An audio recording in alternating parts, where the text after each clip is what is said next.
Episode की starting में हमें दिखाया जाता है कि कॉन्ग जोर जोर से हंस रहा होता है और वो सेक्टर लीडर से बोलता है कि क्या आप कुछ अनुचित नहीं कह रहे हैं। तो सेक्टर लीडर कॉन्ग की तरफ देखते हैं और उसको कहते हैं कि तुम कह रहे हो कि मैं अनुचित कह रहा हूँ। और सेक्टर लीडर कहते हैं कि मैं तुम्हारे प्रश्नों का उत्तर प्रश्नों से ही दूंगा। तो सेक्टर लीडर कहते हैं कि क्या माउंट हुआ का मतलब यहाँ हर किसी से नहीं है। क्या माउंट हुआ संप्रदाय का नाम और इसका इतिहास कोई महत्व नहीं रखता।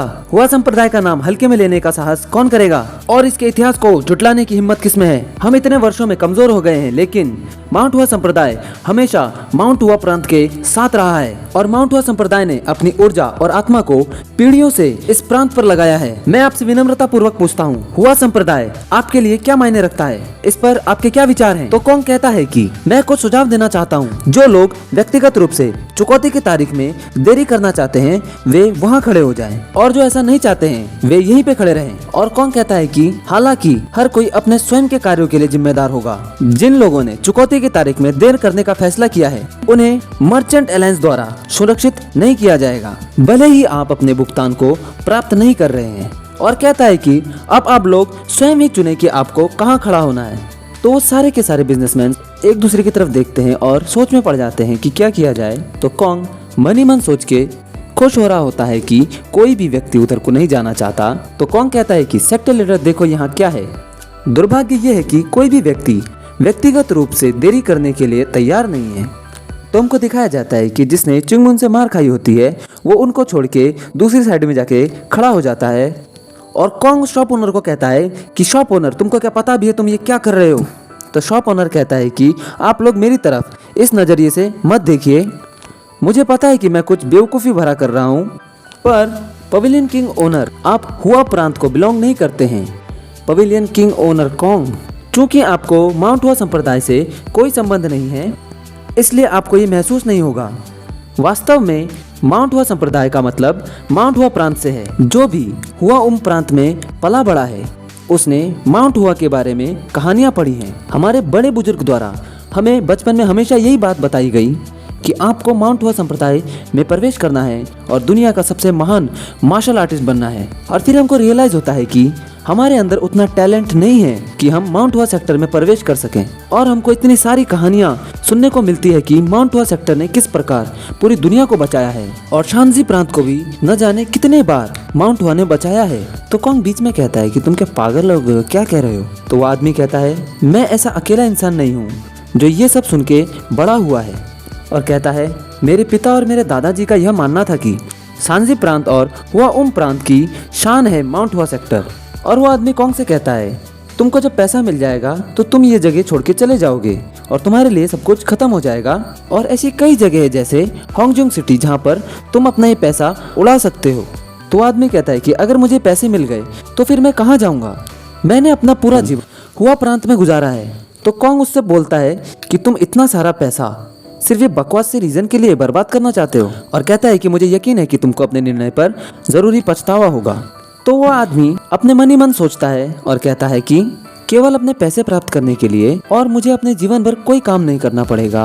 यही सोच के मैं इतने दूर आया हूँ और इसके बाद भी मैं ऐसी बात कर रहा हूँ। और कहता है कि मैं शायद पागल ही हो गया हूँ, पर जो भी है। तो वो आदमी कॉन्ग से कहता है कि मैं पहले से ही जीने के लिए पर्याप्त कमाई कर लेता हूँ, यहाँ तक कि अगर मुझे अपना पैसा यहाँ नहीं मिलता है तो मैं इस बात का तो पछतावा नहीं करूँगा कि मैंने माउंट हुआ सेक्टर को पूरा बर्बाद कर दिया, बल्कि मुझे एक छोटा सा रिग्रेट रहेगा कि मैंने इस मौके को जाने दिया।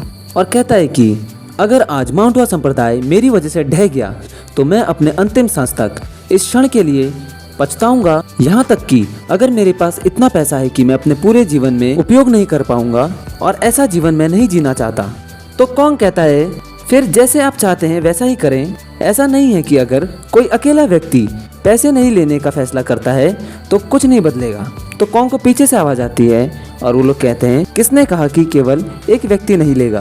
तो हमको दिखाया जाता है कि उस आदमी के साथ और भी लोग जाके खड़े हो जाते हैं और कॉन्ग वहाँ पे हैरान हो जाता है कि ये क्या हो रहा है। और सेक्टर लीडर उनको देख के खुश हो जाते हैं कि ये लोग माउंट हुआ के साथ हैं।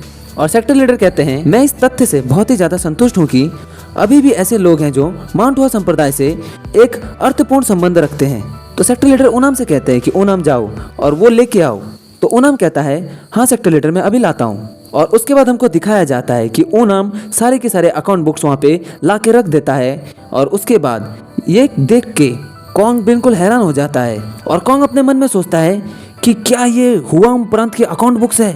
और सेक्टर लीडर कॉन्ग से कहता है कि माउंट हुआ संप्रदाय ने कई पीढ़ियों से आपके और आपके पूर्वजों पर उदारता दिखाई है, लेकिन ऐसा लगता है कि आपने अपना कर्ज चुकाने के बजाय हमें धोखा दिया है। तो कॉन्ग वहाँ पे डर जाता है कि ये क्या हो रहा है, उसको कुछ समझ में नहीं आ रहा होता है। और सेक्टर लीडर कहते हैं कि और अभी तक इन अकाउंट बुक्स के अनुसार माउंट हुआ संप्रदाय आपके व्यवसाय को कब्जे में ले रहा है और साथ ही आपके द्वारा अब तक जमा किया गया धन और अंतिम सिक्का तक यहाँ जब्त होगा। तो कॉन्ग के साथ जो व्यापारी खड़े होते हैं वो कहते हैं सेक्टर लीडर आप ये क्या कह रहे हैं, आप हम लोगों के सारे बिजनेस को कब्जा कर रहे हैं। तो सेक्टर लीडर कहते हैं हाँ अभी मैंने वही कहा जो तुमने सुना।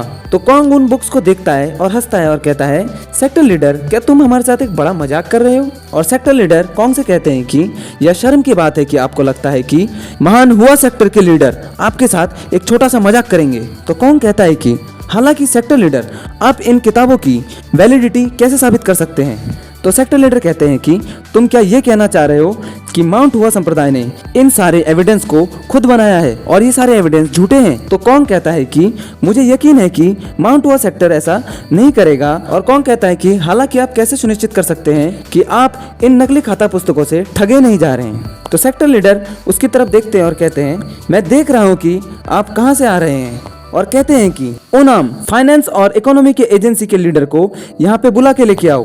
तो ओनाम कहता है यस सेक्टर लीडर मैं अभी लेके आया उनको।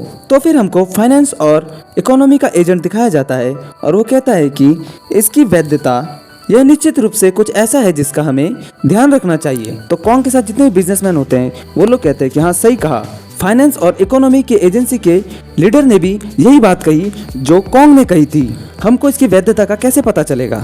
तो फाइनेंशियल एजेंसी के लीडर उनकी तरफ देखकर कहते हैं हालांकि हमने ऐसा ही कुछ सोचा था कि ऐसा कुछ होने वाला है।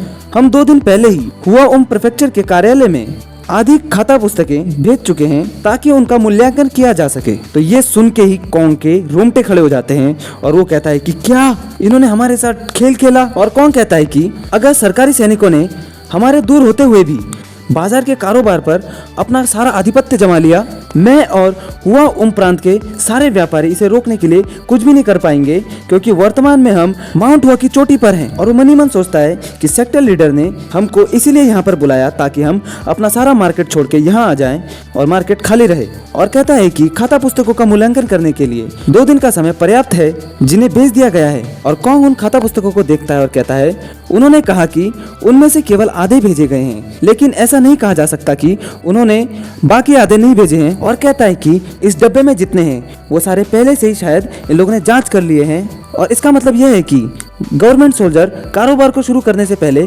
शायद हमारे वहाँ से निकलने का इंतजार कर रहे थे और अभी वो वहाँ पे जाके कब्जा कर लेंगे। तो वो गुस्से से सेक्टर लीडर की तरफ देखता है और कहता है सेक्टर लीडर। तो सेक्टर लीडर उससे कहते हैं तुम अपनी आवाज नीचे करो, आपको अपनी आवाज ऊंची करने का कोई अधिकार नहीं है। और सेक्टर लीडर कहते हैं सच्ची मित्रता जरूरत के समय एक दूसरे की मदद करने को कहते हैं। और कहते हैं हालांकि हमें उन लोगों की मदद करने की कोई आवश्यकता नहीं है जिन्होंने हमें धोखा दिया है जब हमें उनकी आवश्यकता थी। और कहते हैं आप लोग तुरंत वापस जाओ और हुआ प्रांत में पहुंचने के बाद सब कुछ खत्म हो जाएगा। अगर हमें वह करना होता जिस तरह से किया जाना चाहिए तो हम आपका सब कुछ ले लेंगे, लेकिन अब तक आपने जो मेहनत की है उसे ध्यान में रखते हुए मैं आपको अपनी संपत्ति का एक हिस्सा अपने साथ ले जाने दूंगा। तो कॉन्ग गुस्से से सेक्टर लीडर की तरफ देखता है और कहता है मैं ये कभी नहीं भूलूंगा। और कॉन्ग वहाँ से मुड़ता है और वापस जाने लगता है और सारे व्यापारी उसकी तरफ देखते हैं और जिसने चुंगुंग से मार खाई होती है उसे सेक्टर लीडर कहते हैं आपने अंत तक माउंट हुआ संप्रदाय का साथ नहीं छोड़ा